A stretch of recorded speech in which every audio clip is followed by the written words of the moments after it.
మామ మనకు గల్వాన్ క్లాష్ గురించి గుర్తుంది కదా మామ. అదే ఇండియా, చైనా గల్వాన్ క్లాష్ జరిగింది కదా! దాంట్లో అమెరికా ఏమని క్లెయిమ్ చేస్తందంటే, చైనా న్యూక్లియర్ టెస్ట్ కంప్లీట్ చేసిందని క్లెయిమ్ చేస్తంది. సిటీబీటీ మీటింగ్‌లో that China has conducted nuclear explosive tests, including preparing for tests with designated yields in the hundreds of tons.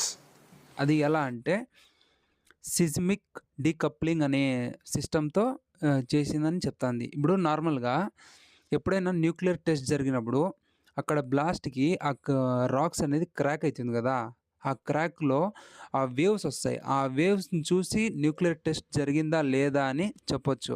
కానీ దీంట్లో చైనా ఏం చేసిందంటే ఒక పెద్ద క్యావిటీని రెడీ చేసింది మామ. క్యావిటీ అంటే భూమిలో ఆల్మోస్ట్ ఒక బ్లాస్ట్ జరుగుతుంది కదా! దానికన్నా ఓ 20 టైమ్స్ పెద్ద క్యావిటీ ఓపెన్ జే ఓపెన్ చేసింది. దాంట్లో ఆ బ్లాస్ట్ జరిగినప్పుడు ఆ షాక్ వేవ్స్ అన్నీ అక్కడనే ఎక్స్‌పోజ్ అయిపోతాయి.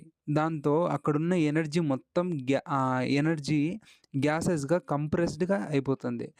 దీన్ని సిస్మిక్ బ్లాస్ట్ డీకప్లింగ్ అంటారు.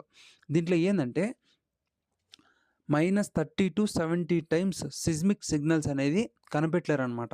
అంటే అంత పెద్ద ఎక్స్‌ప్లోజింగ్ జరిగినా గానీ కనిపెట్టలేరు. దీనికి ఆల్మోస్ట్ 100 టన్స్ బాంబ్ బ్లాస్ట్‌ని యూజ్ చేసినారంట. 100 టన్ బాంబ్ బ్లాస్ట్ అంటే జరిగినప్పుడు just 1 or 3 tons bomb blast జరిగినట్టే ఉంటుంది. జస్ట్ నార్మల్ బాంబ్స్ జరిగినట్టే ఉంటుందంట. ఇది అమెరికా క్లెయిమ్ చేసింది. సిటీబీటీ ట్రీటీ ఏందంటే కాంప్రిహెన్సివ్ టెస్ట్ బ్యాన్ ట్రీటీ మామ. దీంట్లో 500 టన్స్ వరకు మానిటరింగ్ చేస్తా ఉంటారు. ఇప్పుడు ఈ డీకప్లింగ్ మెథడ్ వల్ల దీన్ని కనబడకుండా న్యూక్లియర్ టెస్ట్‌ని చేసుకుంటా వస్తున్నారు మామ.